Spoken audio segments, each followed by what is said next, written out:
ಮಾನ್ಯ ಮುಖ್ಯಮಂತ್ರಿಗಳು ಆದಂಥ ಸನ್ಮಾನ್ಯ ಶ್ರೀ ಸಿದ್ದರಾಮಯ್ಯ ಸಾಹೇಬ್ರೆ ಹಾಗೂ ಕರ್ನಾಟಕ ಸರ್ಕಾರದ ಕೃಷಿ ಸಚಿವರು ಆದಂಥ ಸನ್ಮಾನ್ಯ ಶ್ರೀ ಚಲುವರಾಯ ಸ್ವಾಮಿ ಸಾಹೇಬ್ರೆ, ನಾನು ಬಸವ ಕಲ್ಯಾಣದ ಶಾಸಕ ಶರಣು ಸಲಗರ್,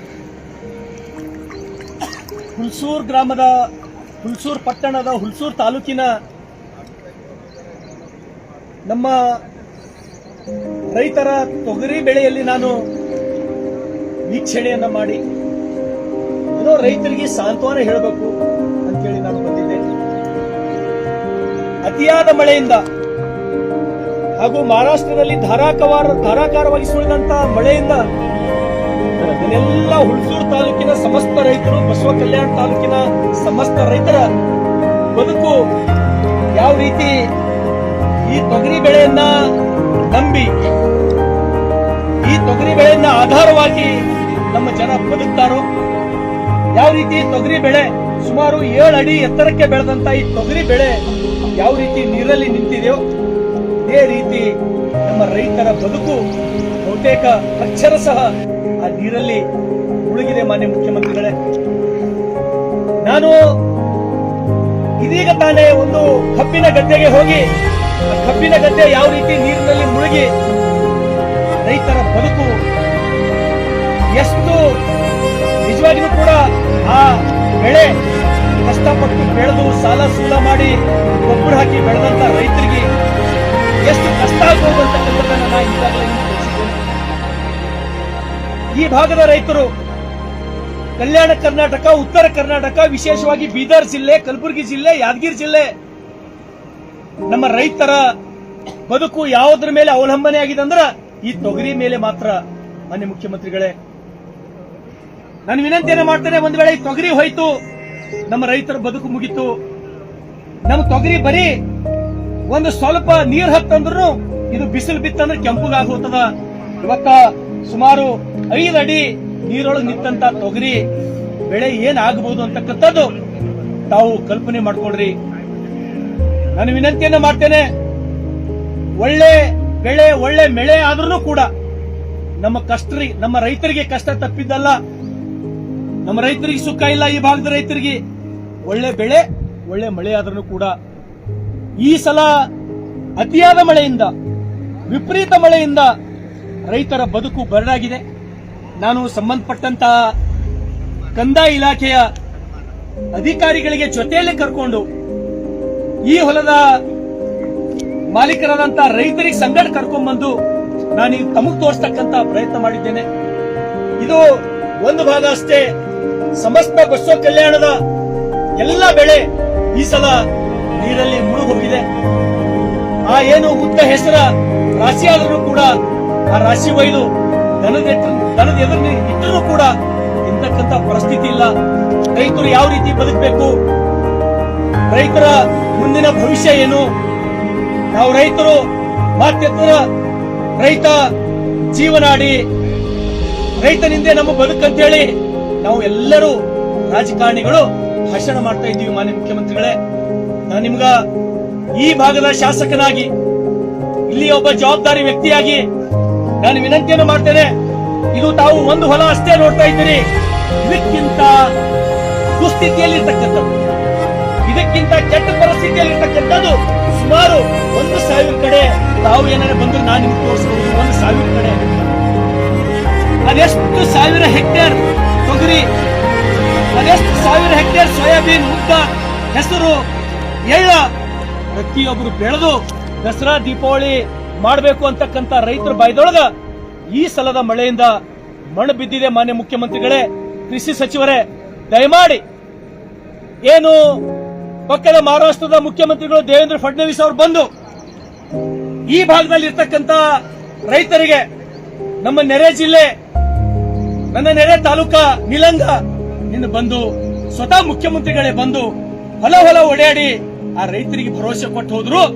2,000 ಕೋಟಿ ಪರಿಹಾರ ಕೊಡ್ತಕ್ಕಂಥ ಕೆಲಸ ಈ 2 ಜಿಲ್ಲೆಗೆ ನಾನು ಮಾಡ್ತೀನಿ ಅಂತ ಹೇಳಿ, ನೀವು ಪರಿಹಾರ ಎಷ್ಟು ಕೂಡ ನಂತರ ಅದು ತಾವು ಬರೇ ಬೆಂಗಳೂರಿಗೆ ಸೀಮಿತವಾಗದೆ, ನಿಮ್ಮ ಎಲ್ಲ ಮಂತ್ರಿಗಳು ಬೆಂಗಳೂರಿನ ಮಂತ್ರಿಗಳಾಗದೆ ಈ ಭಾಗಕ್ಕೆ ಅವ್ರು ಬರಲಿ, ಹೊಲ ಒಡೆಯಾಗಿ ನೋಡ್ಲಿ ರೈತರ ಪರಿಸ್ಥಿತಿ ಏನಾಗ್ಯದ. ನೀವು ನಿಜವಾಗಿ ನೋಡಿದ್ರೆ ಮಾತ್ರ ಗೊತ್ತಾಗ್ತದೆ. ಮುಖ್ಯಮಂತ್ರಿಗಳೇ, ನಾನು ನೀರೊಳಗೆ ನಿಂತೀನಿ, ಮತ್ತೆ ಮಳಿ ಪ್ರಾರಂಭ ಅದ, ಮತ್ತೆ ಮಳಿ ನಿರಂತರ ಚಾಲು ಅದ. ಮುಖ್ಯಮಂತ್ರಿಗಳಿಗೆ ನನ್ನ ವಯಸ್ಸು 50, ಇಂಥ ಮಳೆ ಎಂದು ನಾನು ಬಂದಿದ್ದು ಎಂದೂ ನೋಡೇ ಇಲ್ಲ. ಅಷ್ಟು ಧಾರಾಕಾರ ಮಳೆ. ನಮ್ಮ ಹಿರಿಯರು ಹೇಳ್ತಾ ಇದ್ರು, ಆ 1972 ಬರಗಾಲ ಇದಕ್ಕಿನ ಗುಣಪ ಅಂತ ಹೇಳ್ತಿರು. ಅಂತ ಹಸಿ ಬರಗಾಲ ನಮ್ಮ ಭಾಗ ಹಸಿ ಬರಗಾಲಕ್ಕೆ ಒಳಗಾಗಿದ್ದಾರೆ. ಹಾಗಾಗಿ ತಾವು ನೋಡ್ರಿ, ನೀವು ಎಲ್ಲಿ ತನ ಹೋದ್ರು ಕೂಡ ಈ ರೀತಿ ಈ ತೊಗರಿ ಬಿಟ್ಟರೆ ನಮ್ಮ ರೈತರಿಗೆ ಬದುಕೇ ಇಲ್ಲ. ಇದು ಒಂದೇ ನಮಗೆ ಏನಾರ 4 ದುಡ್ಡು ಕೊಡ್ತಕ್ಕಂತ ಬೆಳೆ. ಬರೀ ಬಸವ ಕಲ್ಯಾಣ ಅಷ್ಟೇ ಅಲ್ಲ, ಹುಣಸೂರು ಅಷ್ಟೇ ಅಲ್ಲ, ಬೀದರ್ ಜಿಲ್ಲೆ ಪರಿಸ್ಥಿತಿ ಇದೆ. ಎಲ್ಲೂ ನೀವು ಹೋರಿ, ಆ ಕಬ್ಬು ಒಂದು ಬಿಟ್ರೆ ಎಲ್ಲಾ ಬೆಳೆಗಳು ಈ ಸಲ ಸಂಪೂರ್ಣ ನಾಶ ಆಗಿ ಹೋಗಿದೆ. ರೈತರಿಗೆ ದಯಮಾಡಿ ಇನ್ನೇನು ಒಂದು ವೇಳೆ ತಾವು ಒಂದು ನಿಗದಿತ ಸಮಯದಲ್ಲಿ ತಾವಾಗಲಿ, ತಮ್ಮ ಸಂಬಂಧಪಟ್ಟಂತ ಕೃಷಿ ಸಚಿವರಾಗಲಿ, ಕಂದಾಯ ಇಲಾಖೆಯ ಅಧಿಕಾರಿಗಳಾಗಲಿ, ತಾವು ಬಂದು ನೋಡಿ ಇಲ್ಲಿನ ಪರಿಸ್ಥಿತಿ, ಅಥವಾ ಶರಣು ಸಲಗೇರಿ ಹೇಳಿದ್ದು ನಿಜಾನೋ ಅಥವಾ ಇಲ್ಲೋ, ಎಷ್ಟು ಮಿಲಿಮೀಟರ್ ಮಳೆ ಬೇಕಾಗಿತ್ತು ವರ್ಷಕ್ಕೆ, ಎಷ್ಟು ಮಿಲಿಮೀಟರ್ ಮಳೆ ಜಾಸ್ತಿ ಆಗಿದೆ, ಅದೆಷ್ಟು ಜನರ ರೈತರು ಬದುಕು ಬರಡಾಗಿದೆ ಅಂತಕ್ಕಂಥದ್ದು ತಾವು ಒಂದು ವೇಳೆ ಬಂದು ನೋಡಿದ್ರೆ ಮಾತ್ರ. ಮುಖ್ಯಮಂತ್ರಿಗಳೇ, ತಾವು ಇಲ್ಲಿ ಬಂದ್ರೆ ನೀವು ಕಣ್ಣೀರ್ ಹಾಕ್ತೀರಿ. ನನಗೆ ಗೊತ್ತದ, ತಾವು ಒಬ್ಬ ರೈತನ ಮಗ, ತಾವು ಬಡತನದ ಮನೆಯಿಂದ ಬಂದವರು. ನೀವು ಒಂದು ಕಡೆ ರೈತರಿಗೆ ಉಳಿಸ್ತಕ್ಕಂತ ಪ್ರಯತ್ನ ಮಾಡಿಲ್ಲ ಅಂದ್ರೆ ಯಾರು ರೈತರಿಗೆ ಉಳಿಸಬೇಕು? ಹಾಗಾಗಿ ನಾನು ನಿಮಗೆ ಕೈ ಮುಗಿದು ವಿನಂತಿಯನ್ನು ಮಾಡ್ತೇನೆ. ಒಂದು ವೇಳೆ ಈ ಸಲ ಬಂದು ನೀವು ನಮ್ಮ ರೈತರಿಗೆ ಸಮಂಜಸವಾದಂತ ಪರಿಹಾರ, ಎಲ್ಲ ರೈತರು ಈ ಸಲ ಇನ್ಶೂರೆನ್ಸ್ ಕಟ್ಟ್ಯಾರ, 4 ವರ್ಷದಿಂದ ಇನ್ಶೂರೆನ್ಸ್ ಕಟ್ಕೋತಾ ಬಂದಾರ. ಒಂದು ಇನ್ಶೂರೆನ್ಸ್ ಕಂಪನಿಯಿಂದ ರೈತರಿಗೆ ಇನ್ಶೂರೆನ್ಸ್ ಸಿಕ್ಕಿಲ್ಲ. ಆ ನಿಯಮಗಳು, ಸರ್ಕಾರದ ನಿಯಮಗಳು, ಆ ಇನ್ಶೂರೆನ್ಸ್ ಕಂಪನಿಯ ನಿಯಮಗಳು ರೈತರಿಗೆ ಕುತ್ತಿಗೆ ಒತ್ತಕ್ಕಂತ ನಿಯಮಗಳು ವಿನ ರೈತರಿಗೆ ಬದುಕತಕ್ಕಂತ ಯಾವ ನಿಯಮಗಳು ಇಲ್ಲ. ಹಾಗೆ ಆ ನಿಯಮದೊಳಗೆ ಬದಲಾವಣೆ ಆಗ್ಬೇಕು. ಇನ್ಶೂರೆನ್ಸ್ ಕಂಪನಿದವ್ರು ಬರ್ತಾರ, ಇಲ್ಲಿ ಬರ್ತಾರ, ಅವರು ಈ ಪ್ಲಾಟ್ ಆಯ್ಕೆ ಮಾಡ್ಕೋತಾರ. ಈ ಸಲ ಏನು ಬೆಳೆ ಹಾಳಾಗ್ಯದ ಅದಕ್ಕೆ ಅವ್ರು ಪರಿಹಾರ ಕೊಡಬೇಕು. ಅವ್ರು ಹಂಗಿಲ್ಲ, ಕ್ರಾಪ್ ಕಟಿಂಗ್ ಎಕ್ಸ್ಪೀರಿಯನ್ಸ್ ಮಾಡ್ತಾರೆ, 7 ವರ್ಷದಿಂದ ಮಾಡ್ತಾರೆ. 7 ವರ್ಷದಿಂದ ಮಾಡಿ ನೀವು ಇನ್ಶೂರೆನ್ಸ್ ರೈತರಿಗೆ ಕೊಟ್ಟು ಯಾವ ರೀತಿ ನ್ಯಾಯ ನೀವು ಕೊಡಬಹುದು? ಹಾಗಾಗಿ ದಯಮಾಡಿ ಆ ಮಾನದಂಡಗಳನ್ನ, ಆ ನಿಯಮಗಳನ್ನ, ರೈತರ ಉತ್ತಮ ಬದುಕಿಗಾಗಿ ರೈತರ ಮೇಲೆ ನಿಮಗೆ ಏನಾದ್ರೆ ಕಾಳಜಿ ಇದ್ದರ ದಯಮಾಡಿ ಬದಲಾವಣೆ ಮಾಡ್ರಿ. ಕೈಜೋಡಿಸಿ ವಿನಂತಿಯನ್ನ ಮಾಡ್ತೇನೆ. ಸಮಸ್ತ ಬಸವ ಕಲ್ಯಾಣದ ರೈತರ ಪರವಾಗಿ, ಸಮಸ್ತ ಬೀದರ್ ಜಿಲ್ಲೆ ರೈತರ ಪರವಾಗಿ ಬಹುತೇಕ ನನ್ನ ಧ್ವನಿ, ನನ್ನ ಕಳಕಳಿ, ನನ್ನ ಆವಾಜ್ ನಿಮಗೆ ಮುಡ್ತದ, ಅಥವಾ ಯಾವುದೇ ಅಧಿಕಾರಿಗಳು ಮಾಧ್ಯಮದ ಮುಖಾಂತರ ನಿಮಗೆ ಮುಡ್ತದ, ಯಾವ ರೀತಿ ತೊಗರಿ ನೀರಾಗಿ ನಿಂತದೋ ಇದೇ ರೀತಿ ನಮ್ಮ ರೈತರ ಬದುಕು ನೀರಾಗಿ ಮುಳುಗ್ ಹೋಗ್ಯದ ಮಾನ್ಯ ಮುಖ್ಯಮಂತ್ರಿಗಳೇ. ಹಾಗಾಗಿ ಒಂದು 4 ದಿವಸಗಳಲ್ಲಿ ತಾವು ಬರ್ರಿ, ಒಂದು ಹೆಲಿಕಾಪ್ಟರ್ ಮಾಡ್ಕೊಂಡು, ಅಥವಾ ನಿಮ್ಮ ಹೊಲ ನನ್ನಲ್ಲಿ ನೋಡ್ಲಿಕ್ಕೆ ಆಗಲ್ಲ, ನಾನು ಹೋಗ್ತೀನಿ, ಒಂದು ಹೆಲಿಕಾಪ್ಟರ್ ಮಾಡ್ಕೊಂಡು ತಾವು ವೀಕ್ಷಣೆ ಮಾಡ್ರಿ. ನಮ್ಮ ರೈತರ ಪರಿಸ್ಥಿತಿ ಏನದ ಅಂತಕ್ಕಂಥದ್ದು ತಾವು ನೋಡಿ ಆದಷ್ಟು ಬೇಗನೆ ಈ ರೈತರಿಗೆ ಭರವಸೆ ಕೊಡ್ರಿ. ನಿಮ್ ಹಿಂದೆ ನಾನಿದ್ದೀನಿ, ನಿಮಗೆ ಪರಿಹಾರ ಕೊಡ್ತೀನಿ, ನಿಮ್ಗೆ ಇನ್ಶೂರೆನ್ಸ್ ಕೊಟ್ಟಕ್ಕಂತ ಕೆಲಸ ಮಾಡ್ತೀನಿ ಅಂತ ಹೇಳಿ ನೀವು ಬಂದು ಭರವಸೆ ಕೊಟ್ಟರೆ ಮಾತ್ರ ನಮ್ಮ ರೈತರು ಬದುಕಬಲ್ಲರು ಮಾನ್ಯ ಮುಖ್ಯಮಂತ್ರಿಗಳೇ. ಹಾಗಾಗಿ ನಾನು ಮತ್ತೊಮ್ಮೆ ನಿಮ್ಗೆ ಕೈ ಜೋಡಿಸಿ ವಿನಂತಿಯನ್ನು ಮಾಡ್ತೇನೆ. ಆ ರೈತರಿಗೆ ಕಾಪಾಡ್ತಕ್ಕಂತ ಕೆಲಸ ನಿಮ್ಮಿಂದ ಆಗ್ಬೇಕು. ನಾನು ಒಬ್ಬಳೇ ಬಂದಿಲ್ಲ, ಇನ್ನೂ ಸಾಕಷ್ಟು ಅಧಿಕಾರಿಗಳು, ತಾಲೂಕ್ ಪಂಚಾಯತಿಯ ಕಂದಾಯ ಇಲಾಖೆಯ ಸಾಕಷ್ಟು ಅಧಿಕಾರಿಗಳು ಅವ್ರಿಗೆ ಒಳಗ್ ಬರಲ್ಲ ಅನ್ನೋ ಕಾರಣಕ್ಕೆ ಅವ್ರು ಬಂದಿಲ್ಲ. ನಾನೆಲ್ಲ ನನ್ನ ಟೀಮ್ ಜೊತೆ ಬಂದಿನಿ. ನಿಮ್ಗೆ ಕೈ ಮುಗಿತೀನಿ. ಆದಷ್ಟು ಜಲ್ದಿ ನನ್ನ ಧ್ವನಿ ನಿಮಗೆ ಕೇಳ್ತದ ಅಂತ ಹೇಳಿ ತಿಳ್ಕೊತೀನಿ. ನಾನು ಆದಷ್ಟು ಬೇಗನೆ ಇವತ್ತ ನಮ್ಮ ಕಂದಾಯ ಸಚಿವರಾದಂತ ಕೃಷ್ಣ ಬೈರೇಗೌಡರು, ಕೃಷಿ ಸಚಿವರಾದಂತ ಚಲುವರಾಯಸ್ವಾಮಿ ಅವ್ರಿಗೆ ಮುಂದೆ ಕಳಿಸ್ರಿ. ಇಲ್ಲಿನ ಪರಿಸ್ಥಿತಿ ಏನಾಗಿದೆ ನೋಡ್ರಿ. ಮತ್ತೆ ಧಾರಾಕಾರ ಮಳೆ ಈ ಭಾಗದೊಳಗೆ ಕಳೆದ ಸಲ ಮೇ ತಿಂಗಳದೊಳಗ ಪ್ರಾರಂಭ ಆದಂತ ಮಳೆ ಇವತ್ತಿಗೂ ಮಳೆ ಪ್ರಾರಂಭದ ಸತತ 5 ತಿಂಗಳಿಂದ ಮಳೆ. ಹಾಗಾಗಿ ಆದಷ್ಟು ಬೇಗನೆ ಬಂದು ಈ ರೈತರಿಗೆ ಭರವಸೆ ಕೊಟ್ಟು, ಒಂದು ಎಕರೆಗೆ ನಾನು ಜಾಸ್ತಿ ಕೇಳ್ತಾ ಇಲ್ಲ, ಒಂದು ಎಕರೆಗೆ ಒಂದು 25,000 ಕೊಟ್ರ ನಮ್ಮ ರೈತರು ನಿಟ್ಟುಸಿರು ಬಿಡಬಹುದು, ಬದುಕಬಹುದು, ಸರ್ಕಾರದ ಮೇಲೆ ಭರವಸೆ ಇಟ್ಕೋಬಹುದು. ನಾವೇನಾದ್ರೂ ಮಾನ್ಯ ಮುಖ್ಯಮಂತ್ರಿಗಳೇ ಈ ಸಲ ಬಂದು ರೈತರಿಗೆ ಪರಿಹಾರ ಕೊಡ್ತಕ್ಕಂತ ಕೆಲಸ ಆ ಇನ್ಸೂರೆನ್ಸ್ ಕಂಪನಿಗಳಿಂದ ಇನ್ಸೂರೆನ್ಸ್ ಕೊಡ್ತಕ್ಕಂಥ ಕೆಲಸ ತಾವೇನಾದ್ರೂ ಸಮರ್ಪಕವಾಗಿ ಮಾಡಿದ್ರ ನನ್ನ ಭಾಗದ ರೈತರಿಗೆ ನಾವು ದೇವರ ಕಾಣ್ತೀವಿ ಮಾನ್ಯ ಮುಖ್ಯಮಂತ್ರಿಗಳೇ. ಹಾಗಾಗಿ ನಿಮ್ಗ ಸಮಸ್ತ ರೈತರ ಪರವಾಗಿ ನಾನು ವಿನಂತಿಯನ್ನ ಮಾಡ್ತೇನೆ, ನಾವು ಆದಷ್ಟು ಬೇಗನೆ ಬಂದು ನನ್ನ ರೈತರಿಗೆ ನ್ಯಾಯ ಕೊಡ್ತಕ್ಕಂಥ ಕೆಲಸ ನಿಮ್ಮಿಂದಾಗಲಿ. ಧನ್ಯವಾದಗಳು. ಇದ್ರ ದಯಮಾಡಿ ಬದಲಾವಣೆ ಮಾಡ್ರಿ, ಕೈಜೋಡಿಸಿ ವಿನಂತಿಯನ್ನ ಮಾಡ್ತೇನೆ.